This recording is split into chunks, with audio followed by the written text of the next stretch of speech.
monde, merci d'être avec nous pour cette cérémonie, conférence de clôture de ce premier salon de l'entrepreneuriat. En tout cas, on est ravis de vous avoir eu pendant ces 2 jours. J'ai été ravi d'être là hier en ouverture de ce salon.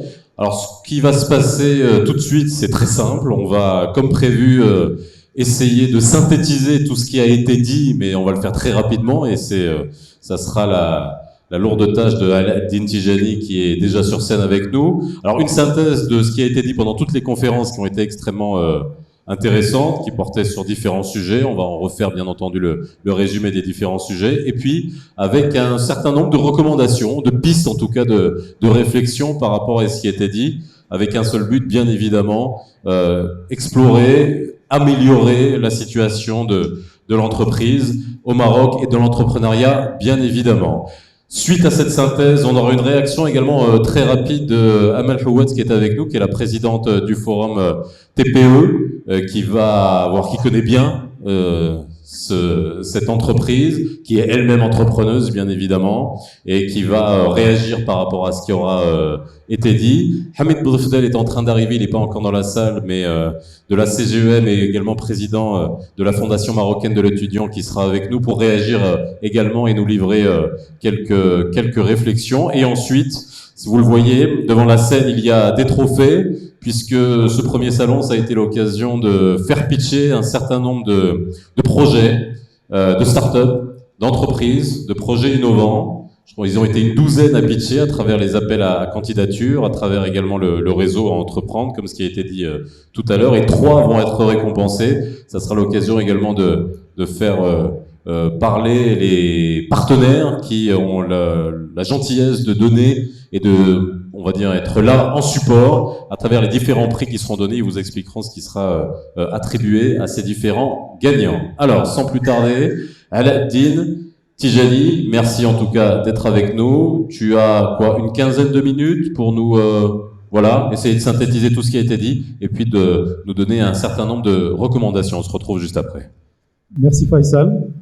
Alors, pas formellement des recommandations nécessairement, mais en tout cas, c'est ce qui est ressorti un petit peu de ce salon. Donc Smart Enterprise, qui en fait n'est pas, et je tiens à le préciser, et je pense que Monsieur Saad Hamoumi l'a fait très clairement, qui n'est pas un salon qui est dédié à la start-up. Non, là, on est vraiment dans le domaine de l'entreprise en général, d'accord ? Et c'est très important par rapport aux interventions qui vont suivre. Alors, merci à tous et bienvenue et merci pour cette participation. Alors, je suis Alaeddine Tijani, je suis consultant indépendant en gestion de projet et business development. Alors, sans plus tarder, donc, je vais commencer par faire remonter donc ces éléments et ensuite je parlerai brièvement d'une de mes expériences pendant l'année 2019 qui est une étude que j'avais entreprise qui est une étude commanditée par le ministère des Affaires étrangères des Pays-Bas à travers Triple Jump, qui est un fonds de soutien à l'entreprise, à la PME plutôt. Et donc c'est une étude qui m'a permis d'étudier l'écosystème entrepreneurial marocain et qui m'a permis de faire un certain nombre de constatations. Et en fait, lorsque je me retrouve dans un événement comme Smart Enterprise, en fait, on constate à travers les conférences, à travers les interventions que ce sont tous ces éléments qui remontent. Donc, si vous voulez, sur les constats, je dirais qu'on a un petit peu les mêmes sons de cloche qui reviennent. Maintenant, il reste à voir quelles mesures. Et donc, j'en ai parlé encore avec Saad tout à l'heure. Donc, l'ensemble des recommandations détaillées seront synthétisées dans un livre blanc qui sortira ultérieurement. D'accord, donc là je vais vous livrer vraiment en direct les éléments que dont je viens de prendre connaissance, qui sont les éléments qui remontent des conférences. Alors, donc nous avons eu la première conférence qui est sur entreprendre au Maroc, l'état des lieux et perspectives. Donc, évidemment, le débat a fait ressortir qu'il y a un problème de financement, évidemment, mais que le problème se situe surtout dans ce qui est accompagnement. Alors là, je parle de l'accompagnement technique, d'accord, et dans le manque de partage d'informations sur les outils et les dispositifs disponibles, d'accord. Donc, problème de disponibilité des données et problème d'accompagnement très pointu. Sur la conférence 2, qui est la conférence levier de développement pour un écosystème prospère, donc nous avons un premier levier qui est l'amélioration de l'environnement des affaires. Et effectivement, c'est un point qui pose problème au Maroc. Il y a beaucoup de données qui sont perçues comme étant très dommageables pour l'entrepreneur marocain. Et un deuxième levier, donc, qui est de déployer effectivement la régionalisation. Donc, ce que j'en comprends, c'est que avoir une représentation à l'échelle régionale, donc de tous ces dispositifs d'accompagnement, et d'identifier les gisements et les marchés porteurs par région. Et ça, je pense que c'est très important. Parce qu'on se retrouve dans des situations où nous avons saturation dans certaines régions et un certain vide dans d'autres. Donc, toujours cette histoire de développement inégal des régions au Maroc. Une fois qu'on sort de l'axe Casablanca-Rabat et plus largement maintenant Casablanca-Tanger. Alors, conférence numéro 3, donc c'était entreprendre à l'international, une session très intéressante qui a permis de revenir sur les expériences et les success stories nationales concernant HPS et Colorado. Et puis également une intervention concernant la région wallonne en Belgique, dont le benchmark fait ressortir que ils ont un concept de grappe, donc une concentration d'entreprises et d'institutions interreliées, donc des clusters en quelque sorte. Donc il s'est avéré être une option gagnante pour réussir à l'export pour la Belgique, et j'ai été étonné de l'apprendre, qui apparemment aurait le ratio d'exportation par tête d'habitant le plus élevé de l'Union européenne. Donc, chapeau bas à la région wallonne. Alors, conférence 4, donc, elle concernait les modes alternatifs et innovants d'entrepreneuriat. Et là, effectivement, nous avons été sur des concepts très différents et très nouveaux parfois. Avec des intervenants qui ont abordé de nouvelles approches entrepreneuriales, par exemple concernant les gens qui se situent un petit peu en dehors d'une approche structurée avec business plan, donc des gens qui agissent sans toutefois trop structurer leur approche et qui n'en réussissent pas moins. Ensuite, nous avons également l'entrepreneuriat social comme levier de croissance alternatif, qui est une ressource insoupçonnée également. Donc, le constat par rapport à tous ces modes alternatifs, c'est qu'en fait, il y a un écosystème qui est en place, qui est là, qui existe, mais qui reste à développer donc des synergies et à renforcer les réseaux. Voilà. Et enfin, la conférence 5, qui concerne la transmission, qui là aussi était une conférence extrêmement intéressante. Donc l'enjeu de la transmission au Maroc est d'un enjeu critique avec 150 000 entreprises dont les dirigeants, les entrepreneurs, sont âgés de 55 ans. Donc vraiment, on a un problème qui se pose. Et donc, ça, c'est un constat qui fait que, voilà, il faudra trouver de l'accompagnement externe et accompagner ces dirigeants pour trouver donc un mode de transmission adéquat pour leur entreprise. Également, la création d'un environnement fiscal favorable et incitatif qui permettra d'augmenter les chances de réussite de la transmission. Voilà. Et puis les entreprises familiales privées qui ont une responsabilité à financer des programmes de recherche et de transmission, à l'image de l'expérience canadienne qui a été mise en avant lors de cette conférence. Voilà. Donc voilà. En gros, c'était un petit peu ce qui est remonté de ce riche programme de conférence. Donc, en ce qui me concerne, ça me permet de revenir un petit peu aux constatations que j'avais faites lors de mon étude sur cette étude Closing the Gap, commanditée par le gouvernement hollandais. Donc, effectivement, lorsqu'on aborde l'écosystème entrepreneurial marocain, on se retrouve premièrement face à un problème de données. D'accord ? Il est très difficile d'estimer quel est l'univers des petites entreprises, des moyennes entreprises, des TPE. Les startups, c'est plus limité, mais on n'a pas de données fiables. D'accord ?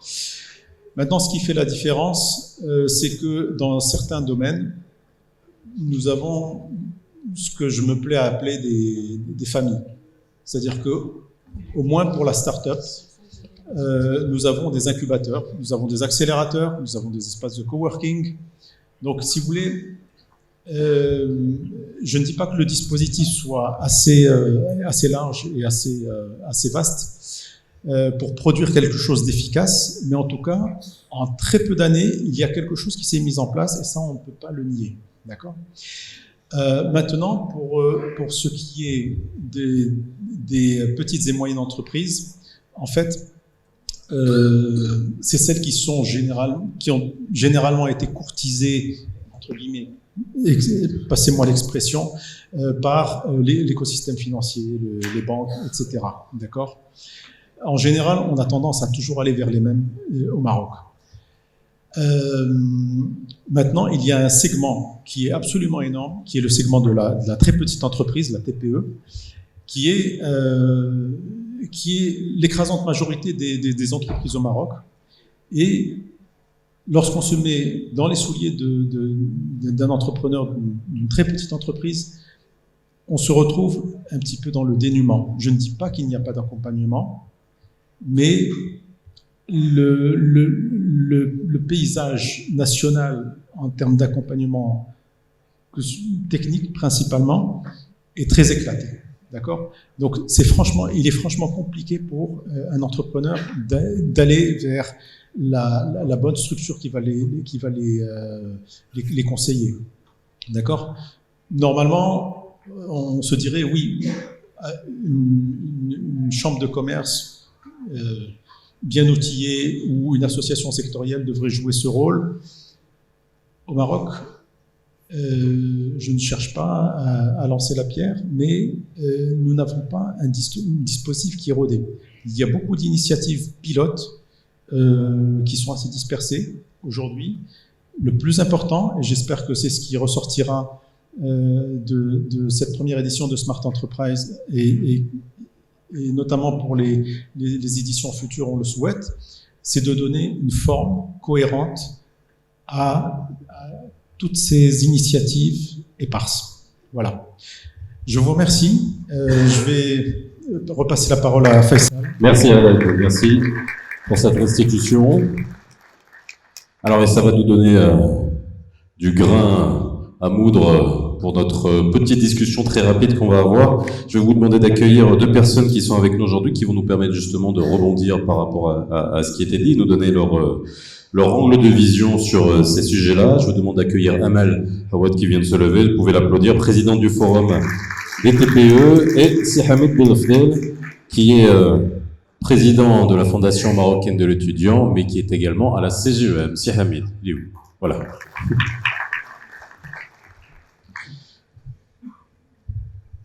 Alors, ça va, Amal? Très bien, merci.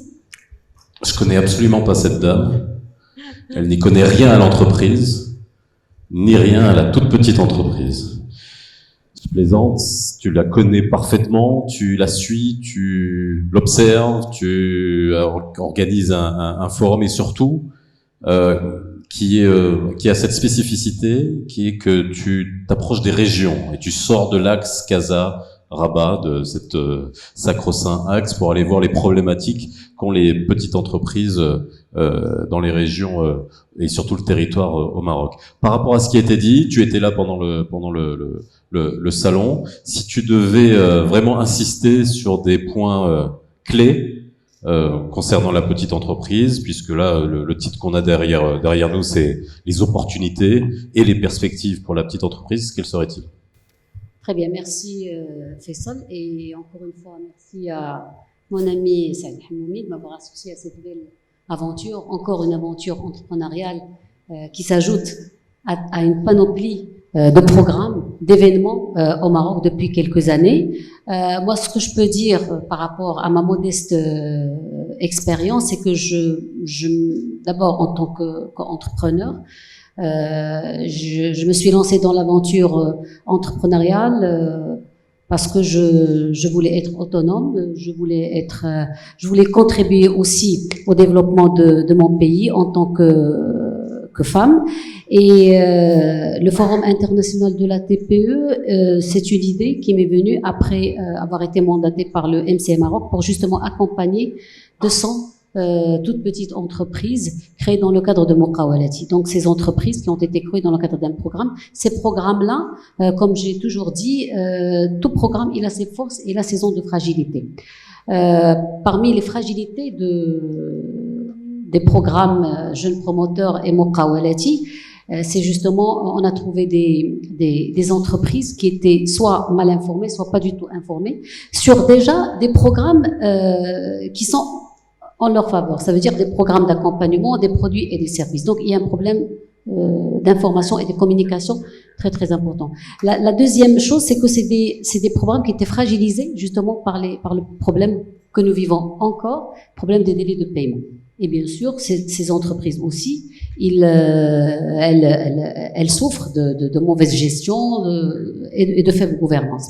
Donc, pour toutes ces raisons-là, on a décidé de lancer la première édition du Forum international de la TPE, d'abord pour identifier, encore une fois, les contraintes, les difficultés et les besoins, parce que c'est des TPE qui n'ont pas, c'est-à-dire, il y a des programmes, il y a des choses, mais tout le monde fait l'accompagnement, tout le monde, mais ces entreprises ne savent pas quelle est l'administration, quel est l'organisme, quelle est la chose qui peut l'aider pour son problème à lui. Parce que pas toutes les TPE ont un problème de gouvernance, pas tous les problèmes ont un problème avec la banque, pas toutes les TPE. Donc, et c'est pour ça que le forum, c'était un espace de rencontre, d'abord de tout l'écosystème. Ça veut dire on avait les administrations, on avait les institutions, les associations, les banques, tous les acteurs, les organismes internationaux aussi qui étaient là, mais surtout cette TPE, cette petite entreprise qui crée des richesses, qui a décidé de se lancer un jour dans l'aventure entrepreneuriat et qui a besoin d'appui, qui a besoin d'aide. Donc le forum, ça a été aussi l'occasion de rappeler, parce que le problème aussi des TPE, Faisal et mesdames et messieurs, mes chers entrepreneurs, c'est que des fois, il faut aussi clarifier les rôles de chaque institution. Il y a dans les régions, par exemple, justement, on ne sait pas que le centre d'investissement, c'est aussi un guichet, c'est-à-dire c'est une organisation, c'est une administration qui peut aussi informer, aider. C'est pas que pour les grosses entreprises, c'est-à-dire les TPE, les porteurs de projets, ils peuvent aussi aller vers un CRI. Ils ne savent pas, par exemple, le rôle des chambres d'investissement. Ils ne savent pas où commence le rôle de Maroc PME et où démarre celui des banques, etc. Donc, c'était aussi l'occasion pour inviter les administrations. Le Forum international de TPE, il a réglé deux problèmes. et on se félicite, et je remercie tous nos partenaires, c'est que les entreprises, ces TPE-là, quand ils ne réalisaient pas de chiffre d'affaires, ils ne déclaraient pas à la Direction Générale des Impôts. Et ça, c'est un problème. Parce que comment la Direction Générale des Impôts saura que cette personne n'a pas réalisé de chiffre d'affaires si vous n'avez pas déclaré néant? Ça, c'est quelque chose de simple pour nous, parce qu'on le sait, mais il y a des entreprises et des TPE qui ne le savent pas. Donc, une autre question aussi importante, c'est la question de la caisse centrale de garantie, tous les produits et services. Les banques ne parlent pas. Vous allez à une banque, vous demandez un crédit ou une facilité de caisse, on vous dira jamais, vous savez, la caisse centrale, elle a des produits et tout ça. Ça, c'est un problème. Mais le gros problème, et surtout pour les TPE issus du programme Muqawalati, c'est que quand ils ont contracté des crédits qui étaient garantis par la CCG, et une fois ils étaient en difficulté, en fait, ils ne pouvaient pas payer leur échéance auprès des banques, ben, ils ont dit, nous, c'est il y a l'État qui s'est prise garante pour nous, donc non. Et là, le forum a été l'occasion pour rappeler que non, cette garantie, c'est une garantie, c'est pas un don. Donc, vous voyez, ce genre d'événement, c'est important pour rappeler aux uns et aux autres leurs droits, mais aussi, le forum était une façon pour responsabiliser. Parce qu'en tant qu'entrepreneur, en tant que TPE, nous avons des droits. On contribue à la création des richesses, on contribue à la création d'emplois. Mais on a aussi droit à des facilités, à de l'accompagnement, à ce qu'on nous laisse travailler et qu'on enlève quelques obstacles administratifs. Mais surtout, le forum, ça a été aussi l'occasion pour rappeler notre responsabilité en tant qu'entreprise citoyenne. Ça veut dire que nous devons déclarer nos employés, nous devons déclarer nos impôts et quel manque à gagner. Donc rapidement, c'était ça le forum international de la TPE. J'ai organisé 5 éditions. Je remercie tous nos partenaires. Le forum international de la TPE est un bel exemple du partenariat privé-public. Je suis consciente, je suis convaincue qu'au Maroc, les choses avanceront bien avec un beau partenariat privé-public. Un dernier mot, si tu permets, Faisal, c'est que pour les régions, justement, je dois dire que on s'accorde tous, tout le monde, et tout le monde le dit et le répète, c'est que la TPE est un élément moteur. C'est un élément moteur pour l'aménagement du territoire, qui contribue vraiment, et bien, pour le développement d'une économie de proximité. Donc, si on voudrait pérenniser et aider ces TPE, il faut leur donner du travail. La pérennité de la TPE au Maroc, des activités de la TPE au Maroc, c'est leur donner du travail. Il faut que le territoire bouge, il faut que les collectivités territoriales bougent et accompagnent et donnent du travail par le biais de bons de commande. Pour les marchés publics, justement, dernièrement, on parle de donner au marché public 30%, 20% pour les TPE, comment, etc. On ne sait pas. Pour les auto-entrepreneurs, moi je trouve que c'est complètement débile, excusez-moi le terme. Un auto-entrepreneur, avec quelle surface financière? Moi, aujourd'hui, ça fait 15 ans, je ne peux pas répondre à un marché public toute seule. Je ne peux pas. Rien que les cautions, c'est un problème. Ces auto-entrepreneurs, il faut d'abord déjà comprendre un marché public. Il faut accompagner les gens à répondre, comment répondre à un marché public. C'est pas donné à tout le monde. Donc, dire aux auto-entrepreneurs, vous avez droit au marché public, moi, ce que je peux recommander, c'est que, d'abord, encore une fois, il faut impliquer la CGM sur cette question. Que les grandes entreprises, quand elles soumissionnent pour les marchés, ils connaissent des clauses où il y a 6%, donc les auto-entrepreneurs pour contribuer et travailler. Ou bchouïa, ces auto-entrepreneurs vont grandir et après pourront répondre. Voilà, rapidement, s'il y a des choses que je peux ajouter, et merci. Merci de nous avoir livré ton expérience et tes observations. C'est Hamid, comment ça va? Merci, tout va bien? alhamdoulilah. Bon, alors c'est vrai qu'il y a plusieurs points sur lesquels tu peux intervenir, parce que aussi bien sur les CRI que sur la Fédération de commerce et de services, que sur le dernier point qui a été évoqué, à savoir l'accès aux appels d'offres, non pas seulement dans le service public, mais aussi au sein des grandes entreprises privées. Est-ce que tu veux réagir par rapport à ce qui a été dit? Ici, on vient en clôture finalement de beaucoup de choses qui ont été dites suite à la synthèse. Il y a beaucoup de freins qui ont été identifiés, beaucoup d'opportunités de développement et de facilitation. Moi, on se disait juste une chose avec Saad et Amel. Moi, je leur disais, avant d'accompagner quoi que ce soit, laissons l'entreprise bosser déjà. Hein? Oui, non, effectivement, j'ai l'habitude de dire l'entreprise, d'abord merci de m'accueillir, merci Saad et bravo pour la qualité de l'organisation. J'ai souvent l'habitude de dire les entrepreneurs n'ont pas besoin d'aide, ils ont besoin d'air. En fait, ils ont besoin qu'on les laisse travailler. Et malheureusement, dans notre culture, c'est en train de changer un petit peu quand même, mais l'entrepreneur n'est pas... je dirais, la culture de notre pays, on ne laisse pas tranquillement les entrepreneurs faire leur travail.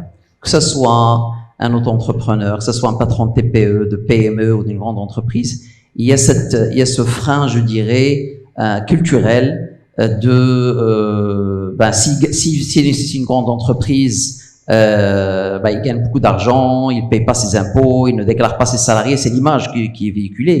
Elle est vraie pour certains, elle est fausse pour beaucoup.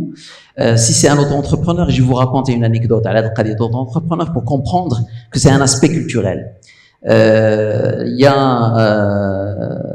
a un monsieur qui est âgé, qui a une quarantaine d'années et qui s'est présenté pour faire un travail.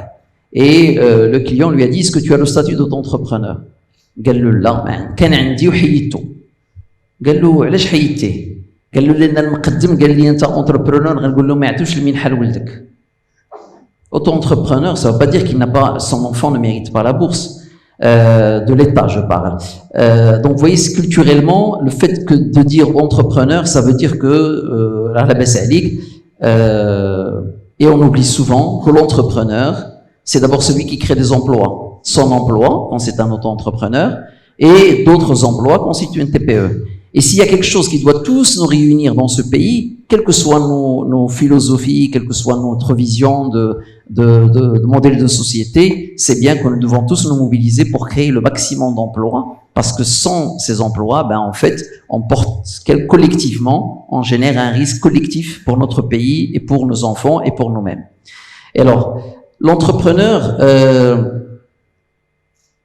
je ne sais pas qu'est-ce que je pourrais rajouter par rapport à tout ce qui a été dit pendant ces 2 jours. J'ai pas envie, vous savez beaucoup de choses déjà sur ce thème-là, mais si j'ai deux, 3 idées à proposer. La première, c'est que je pense que le fait que nous organisons cette rencontre, cette belle rencontre, dans ce cadre, avec ce concept, avec cette langue que nous parlons, nous sommes totalement déconnectés de 90% des entrepreneurs de ce pays. 90% des entrepreneurs de ce pays ne peuvent pas rentrer dans cet hôtel, ne vont pas comprendre ce que nous disons, ne vont pas comprendre le message qui est affiché derrière nous. C'est pas une question de langue, c'est une question de communication. C'est pas une question de langue idéologique, c'est une question de communication. Est-ce que je veux communiquer avec ces entrepreneurs avec la langue qu'ils maîtrisent pour qu'ils puissent adhérer au programme de l'État? Les premiers qui font cette erreur, c'est l'État. Elle développe des programmes et ils sont communiqués dans une langue que les 90% des autres. Et moi, dans ma carrière, aussi bien du CRI que d'entrepreneurs, j'ai rencontré des entrepreneurs extraordinaires qui exportent une bonne partie de leur production à l'international, mais qui ne parlent pas français. Qui parlent peut-être anglais ou espagnol ou aucune de ces langues. Ou aucune de ces langues. Donc, c'est pas encore une fois une question de démagogie. Je parle français, donc je le dis en pleine conscience. C'est une question de communication. Les spécialistes de la communication vous disent, vous devez choisir le support et la langue qui permet à votre cible de comprendre votre message. Notre cible ne comprend pas notre message aujourd'hui. Donc ça, c'est un premier point. Il faudrait que nous réfléchissions à comment adapter notre façon de dialoguer, de communiquer. Hadi m's'ala l'oula, m's'ala l'thaniya qui est importante à mon sens également, c'est que les institutionnels, que ce soit l'État, les banquiers, les assureurs, la CCG, Baroque PME, tous ceux qui sont à Casa et Rabat, ceux-là, en fait, ils sont Et c'est pour ça que je vous félicite, madame. Vous êtes venue me voir à la toute première édition. Je m'en rappelle très très bien. Et je vous avais beaucoup encouragé. Je vous ai aidé avec les moyens que je pouvais, mais je ne pouvais pas faire plus. Mais c'était une excellente idée d'aller dans les régions. C'est une excellente idée d'écouter les entrepreneurs dans leur structure. Et je vais raconter un fait. Quand le programme Muqawalati était en conception, j'étais dans le tour de table de ceux qui sont consultés par le premier ministre de l'époque, Cédé Lejeton. Allah yadkhulu bi khair. J'y étais d'abord en tant que président du CJD Maroc et ensuite, dans un deuxième temps, en tant que directeur du CRI de Casablanca. Et j'avais dit à l'époque, oui, programme Muqawalati mzien, le concept, l'idée, mais autorisant, donnant la possibilité à des associations sectorielles, Marine Sbat, Marine Sbara, Marine Jara, je ne sais pas, si tu accompagnes un entrepreneur dans ton métier, tu as 10 000 dirhams, parce que c'est ce qu'avait donné l'État. Et l'État n'a pas fait ça. L'État a donné ses fonds à des associations de microcrédit et à l'ANAPEC. Ah, mais attendez, mais qu'est-ce que on marche sur la tête. علاه البلاد ديالنا كيفاش كان فيها الانتربرونيا زمان كان واحد كيجي عند النجاره كيعلموه من بعد كيولي نجار كيجي عند مالين الدباغه كيعلموه كيولي حتى هو كيدير الدباغه on peut moderniser ce concept mais c'est un concept qui a marché pendant des siècles. En plus, si c'est un jeune qui sort de l'ENCG ou d'ISKE et qui s'intéresse et qui ne veut pas être débat, mais qui s'intéresse à quelque chose dans le domaine d'Yal Sabbat, il a une association d'Yal Moualin Jld, ils vont répondre exactement à leurs besoins. Ils vont lui dire non, c'est pas ce dont plutôt ça, nous avons besoin de ça. Et c'est à ce prix-là. Si tu le mets à ce prix-là, ça ne passera pas. Et ils vont lui ouvrir le carnet de commandes. Ils vont lui passer les commandes chez lui. C'est comme ça qu'on va accompagner. Moi, j'ai accompagné des gens, des entrepreneurs, et la première chose dont ils ont besoin, même s'ils n'arrivent pas à l'exprimer, c'est d'abord une commande. Le meilleur financement que vous pouvez donner à un entrepreneur, ce n'est pas un financement bancaire, c'est une commande. Et pour pas avoir la commande, il faut être connecté au réseau de ceux qui vont pouvoir. Alors, si je suis dans le cercle de l'association des Njarin et que j'invente une machine à couper le bois, je dis n'importe quoi en laser, il vaut mieux le mettre dans cette association-là. Donc ça, je pense que c'est un deuxième élément, c'est de capitaliser sur des savoir-faire. Troisième chose, et ça peut paraître paradoxal avec les deux premiers points, mais c'est complémentaire. Aidons les entrepreneurs à réfléchir, même si c'est un entrepreneur de quartier, aidons-le à réfléchir à une dimension plutôt internationale, le plus tôt possible. Le plus tôt possible. Et ce n'est pas contradictoire avec les deux premiers points. Au contraire, vous connaissez tous aujourd'hui, bon, il n'y en a pas dans cette salle, mais vous savez les coupes laser du bois. C'est un entrepreneur qui avait démarré dans un petit local et il s'est présenté devant un fonds et j'étais dans le jury, j'étais dans le comité d'investissement de ce fonds. Et moi, la seule chose que je lui ai dit, écoute, pourquoi tu réfléchis uniquement au Maroc? علاش ما تبيعش في الخارج؟ قال لي ما نقدرش. علاش ما تقدرش؟ قال لي ما عنديش الناس اللي يبيعوا لي في الخارج. قلت له ما تحتاج الناس اللي يبيعوا لك في الخارج. Avec aujourd'hui les réseaux sociaux, tu fais juste les concepts, tu les mets sur Facebook, tu les mets sur Instagram maintenant. Il n'y avait pas Instagram à l'époque et ça peut t'aider et en fait, voilà comment il peut, à partir de son petit atelier, je pense à Darbo Elza, il peut vendre partout dans le monde. Et donc, aujourd'hui, les frontières du commerce sont complètement tombées. Et il est plus difficile pour une grosse PME, qui vendait uniquement au Maroc et en Europe, et nous savons tous que 66% de nos exportations, on les adresse vers le Maroc. Il est plus difficile pour ce patron de PME de s'adresser au marché américain qu'à un entrepreneur qui démarre. Un entrepreneur qui démarre, il n'a pas encore, je dirais, il n'est pas câblé. Il est beaucoup plus agile pour pouvoir s'adresser au marché américain. Et je pense que aujourd'hui, la thématique de l'entrepreneuriat, elle est portée par toute la société, elle est portée par le plus haut niveau de l'État. Et si nous devons capitaliser sur nos expériences passées, il y a eu Jeune Promoteur, il y a eu Muqawalati, j'espère que ça ne sera pas aussi un échec qu'on va constater. Et pour cela, c'est très facile, il suffit de lire l'histoire et de dire les erreurs que nous avons commises dans le passé pour pouvoir les éviter à l'avenir. Merci beaucoup, c'est Hamid. Alors c'est vrai que j'aurais voulu discuter de la question de langue longtemps, parce que autant je peux être d'accord avec vous quasiment à 80%, mais il y a aussi comment dire, un problème structurel au niveau des langues dans notre pays qui fait que le business au niveau des grosses PME, pour avoir accès justement, travailler, que des TPE aient accès aux grosses PME, des commandes des grosses PME, le business se fait en français dans notre pays, qu'on aime ou qu'on n'aime pas, que c'est une réalité, on est tout à fait d'accord avec ça, que l'éducation fait en sorte qu'il y ait ce clivage, et que la langue du business aujourd'hui c'est encore le français. Malheureusement ou heureusement, peu importe. Non, je porte pas de jugement. Oui, mais je porte pas de jugement. Alors, c'est plus. Je dis juste que j'ai rencontré des entrepreneurs qui emploient, j'en ai un en tête maintenant qui me vient à l'esprit, il emploie 600 personnes. Il exporte 90% de sa production. Il ne parle pas français, il ne parle pas anglais, il ne parle pas espagnol. Il exporte. Il exporte. Oui. Et il vend au Maroc aussi, les 10%. Mais soyons clairs, s'il exporte,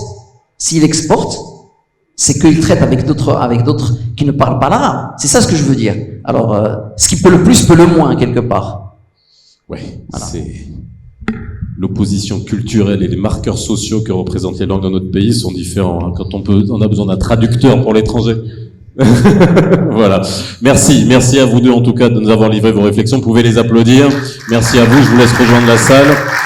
Et on va passer à la remise des prix pour finir cette journée, pour finir ce salon également. Alors, comme je vous l'ai dit tout à l'heure, ça va être l'occasion de récompenser 3 projets qui ont pitché, parmi une douzaine qui ont pitché, qui ont été recrutés à travers le réseau Entreprendre et qui ont répondu à l'appel à candidature. Ils ont pitché devant un jury, donc un jury qui était composé par Eldin Stijani, que vous avez eu tout à l'heure, qui nous a fait la restitution, par monsieur Luc Schillings, qui est le chef de service économique de l'ambassade des Pays-Bas, Ilham Tahiri, qui est consultante au sein du réseau Entreprendre, et Zachary Agussous, qui est consultant en transformation digitale. Ça, c'était les membres du jury qui ont eu la lourde tâche finalement de décider qui étaient les gagnants aujourd'hui. Les partenaires qui sont là également et qui ont été avec le salon pour remettre des prix, je vais les accueillir sur scène en compagnie de Sead. Sead, je vais te demander de venir. Je vous demande d'applaudir Sead, qui est quand même l'artisan, pas tout seul, il y a une équipe derrière, mais tu vas me rejoindre parce que tu vas nous aider à remettre ces prix-là, tu vas remettre les prix à ces projets. Les partenaires, donc on a Orange, je vais vous demander d'accueillir monsieur Mehdi Kardoudi. Edicom Télécontact, madame Leila Lazraq. Young Rubicam, l'agence de communication qui est également co-organisatrice de ce salon. Je vais vous demander d'accueillir Nourdine Ralouk. Et les producteurs de champagne qui sont à côté, alors vous inquiétez pas. Non mais attendez, vous inquiétez pas. Vous inquiétez pas. Il n'y a aucun débat idéologique en la matière. C'est un champagne 100% halal, sachant que nous ne buvons pas dans ce pays. Absolument pas. Il n'y a que les touristes qui boivent. Alors, qui va venir de chez Wright? Il y a quelqu'un qui vient de chez Wright ou pas? Ah voilà. Vous pouvez l'applaudir, hein, parce que j'ai pas son nom. Alors, vous savez quoi? On va se positionner. Je vais vous demander de vous serrer un peu à droite. Allez-y. Alors, je vais quand même vous passer la parole, juste un petit mot, pour savoir ce que vous offrez à chacun des gagnants. Alors, nous offrons le pack visibilité start-up. Télécontact encourage les gens entrepreneurs. Voilà, de la visibilité sur télécontact.ma. Merci, madame Lazare. Alors, c'est pour Denis. Oui, bonjour. Donc nous offrons un accès Internet illimité. Voilà, c'est pour aider donc les auto-entrepreneurs à démarrer leur activité, et c'est le symbole de notre accompagnement pour les entrepreneurs au Maroc. Donc nous fournissons donc des outils digitaux pour tous et toutes avec donc de la simplicité et donc de la transparence au niveau de nos services. Merci. Alors Saad, il vous offre toute sa considération, donc je passe. Je vais passer la parole. Alors Young and Rubicam, alors la partie communication c'est important. Nous on offre le meilleur de nous-mêmes, notre savoir-faire. Donc un accompagnement stratégique de communication sur une durée de 6 mois. Et eux, c'est l'apéro à la fin de la journée. Alors nous, étant la première maison de thé de luxe au Maroc, bizarrement, on offre du thé pour permettre aux jeunes entrepreneurs de brainstormer, développer leurs idées. Et du champagne halal. Alors vraiment, c'est pas pour vous faire encore plus de la pub, mais c'est vrai que on est sur des produits très innovants. Voilà, et c'est ça, comme on est dans l'innovation, faut quand même saluer aussi toute l'innovation qu'il y a derrière un produit qui semble assez classique, le thé, mais qui ne l'est pas. Alors, les gagnants. Le premier projet qui a été récompensé s'appelle la caisse Poema. Je vous demande d'applaudir. Voilà. Est-ce qu'on a les représentants de la caisse Poema? Parce que j'ai pas leur nom sur la fiche, mais ils vont se reconnaître quand même. Voilà. Voilà, vous pouvez applaudir la demoiselle. Venez. Alors, avant qu'on vous donne les trophées, la caisse.ema, c'est quoi? Alors, bonjour à tous. La caisse.ema, c'est une solution qui permet aux restaurateurs et commerçants de digitaliser leurs points de vente, de l'encaissement jusqu'au paiement, en passant par la fidélisation et la gestion. C'est un outil de gestion quotidien qui les accompagne. Voilà. Voilà, ça s'applaudit, la caisse.ema. Et on ne peut plus taper dans la caisse, donc. Et on va vous apporter... Alors, moi je me demande comment il va faire si elle doit tout porter. Hein.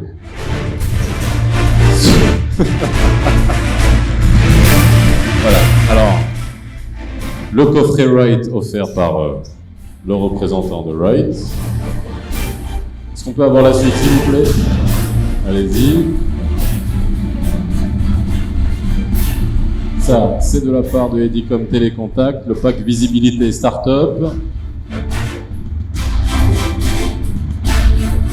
La box Business Orange.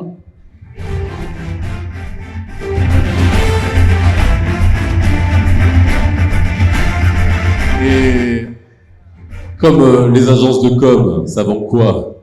Ça vend du vent. Très cher. C'est de l'éolien en fait. Voilà. Ça, c'est bien. Pour la photo. Allez-y. Et vous pouvez applaudir encore une fois la caisse.ema. Premier projet récompensé. Alors, le deuxième projet récompensé évolue dans la finance et qui contribue à la bancarisation s'appelle Dibaka. Alors, ils sont où, Dibaka? Ah, je pense qu'ils arrivent, ils sont deux. Allez, applaudissez-les pendant qu'ils viennent, ils sont un peu loin. C'est la deuxième entreprise primée aujourd'hui. Alors, Dibaka, c'est quoi? Bonjour à tous. Alors, Dibaka est une initiative intrapreneuriale qui propose une solution innovante dans la fintech, une expérience utilisateur plus intuitive à travers WhatsApp. Donc, faire toutes vos opérations bancaires aussi simplement que d'envoyer un message sur WhatsApp. Voilà. Bravo, ça s'applaudit. Bon, et bien sûr, je vous invite après à voir plus en détail comment tout cela fonctionne, bien évidemment. Alors, allez-y. Ah, mais il n'y avait pas la bouteille de chambre tout à l'heure, là. Ah ouais. Ok. Ah, vous êtes beau, ça va être plus facile. La box. Voilà. Pour ouvrir le champagne en faisant une webconférence et en vous référençant sur télécontact.ema et le tout sous le regard vigilant de SAD. Et ça, bien sûr, en compagnie de Younger Ubical qui vous enverra des keynotes régulièrement. Vous pouvez applaudir encore une fois Dibaka, deuxième prix. Et encore une photo.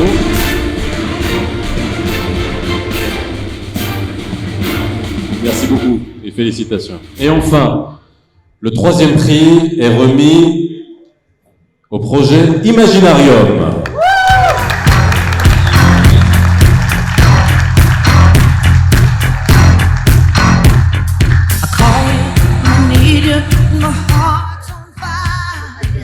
Ça va? Ouais? Bon, Imaginarium, c'est quoi? Imaginarium, c'est quoi? Alors, Imaginarium, c'est un concept d'apprentissage mobile, ludique et créatif autour de l'architecture et de l'environnement, à travers des projets d'aménagement participatif, des outils pédagogiques et des ateliers. Voilà. Voilà. Vous voulez refaire votre cuisine? Imaginarium, projet pédagogique et axé sur l'architecture. Allez, le champagne, le thé. Pour communiquer, parce que j'imagine que vous avez fait tout ça sans téléphone, sans rien du tout. Le pack visibilité startup de télécontact, être référencé, c'est important. Et communiquer.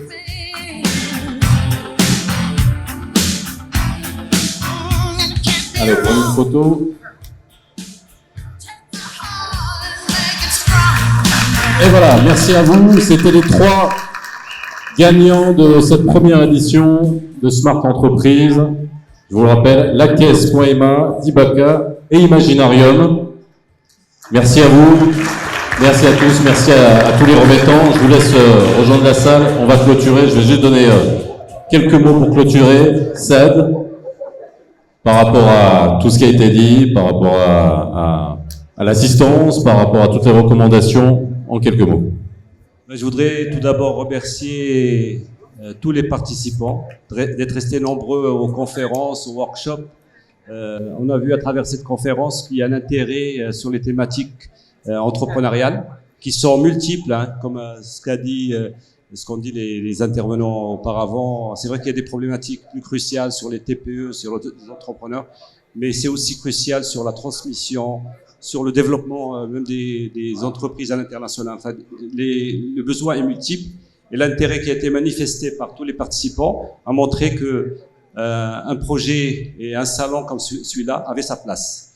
Nous sommes bien sûr parmi tant d'autres et je pense que faire un projet n'est jamais, comment dire, de plus. En fait, c'est créer des synergies entre les acteurs. C'est pour ça, moi, j'ai appelé mes amis, que ce soit Ahmed Houad qui fait le forum de la TPE ou que d'autres. Hein. Le CJD était invité, les Endeavor, enfin tous ceux qui travaillent sur l'entrepreneuriat ont trouvé leur place et je pense qu'il y a eu un échange très intéressant. Donc je pense qu'il faudrait multiplier, développer ces initiatives. Le constat, c'était à travers un peu le feedback des gens qui étaient satisfaits des résultats. Je pense qu'il y a eu des échanges. J'ai vu que la plupart des conférences, les gens sont restés jusqu'à la fin. Il y avait même des discussions assez chaudes sur des problématiques. Et donc ça, c'est ce qu'on cherchait avec Cénordi, les équipes de partenaires, c'est de créer cet élan entrepreneurial pour participer à notre niveau à cet élan-là, essayer d'être un petit catalyseur. Et j'espère que cette édition vous a satisfait et que vous allez rester encore plus nombreux et enfin disons soutenir cette initiative. On a eu quand même un assez grand soutien avec une trentaine de partenaires, que ce soit sponsors, exposants ou associations, ce qui est formidable pour une première édition. Donc je remercie aussi les partenaires qui nous ont soutenus, pas avec de l'argent, mais avec un soutien, disons, produit ou, disons, contre-marchandise, qui est aussi une forme de soutien. Chacun a donné ce qu'il pouvait donner, parce que c'est vrai qu'on est venu dans l'année, donc il y en a qui n'avaient pas de budget, ils n'avaient pas, disons, prévu de budget. Donc nous leur disons de l'enregistrer pour que 2020, il y ait le budget. Là, ils n'auront plus d'excuses. La deuxième édition est annoncée maintenant. Donc on est encore en 2019. Je pense que 2020, Inch'Allah, c'est de bon augure. Enfin, c'est une année, il y a beaucoup de choses qui sont attendues et Si Belfdel a bien fait de citer le discours de Sa Majesté qui nous exhorte, qui a un plan Marshall pour qu'on se retrousse les manches et qu'on trouve des solutions à l'entrepreneur, qu'il soit ici, dans la montagne, à Tiznit, enfin partout au Maroc. Donc quand on parle entrepreneuriat, on pense surtout aux activités génératrices de revenus. Même celui qui vend des petits produits par terre, c'est un entrepreneur. Moi j'ai aimé, dans une conférence qu'il y a eu il y a un mois par un Irlandais qui disait « Moi, j'ai vu plein d'entrepreneurs au Maroc en marchant dans la rue. » C'est vrai qu'ils ont l'esprit, il faut les structurer. Mais quand on fait un projet comme ça, bon, si vous venez là parler de... C'est vrai qu'on le fait dans un 5 étoiles cravaté, on n'est pas représentatif, mais on fait avec ce qu'on peut. C'est-à-dire, si déjà il y a un élan, il y a une locomotive, peut-être qu'on arrivera à tirer les autres. C'est un peu l'esprit. Et puis, j'espère qu'on arrivera à avoir votre soutien et votre support pour l'année prochaine aussi. Et merci CFSL qui a aussi fait un travail formidable. Merci Céd, merci et à très bientôt et au prochain.